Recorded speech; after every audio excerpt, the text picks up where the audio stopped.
So John was telling me about some weird noises he heard when me and Grandma were out at the doctor.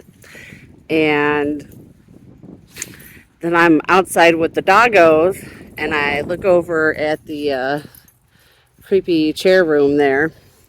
And what do I see but a blackbird sitting on the chair? So that explains those noises. So he caught it in this box and we let it go. Ready? Yep. There we go. Fly, everybody. Whee! It's free. And it's safe. I didn't break anything, so that's good. But that's your bonus video for today. Peace, love, and quoth the raven, nevermore. Meow.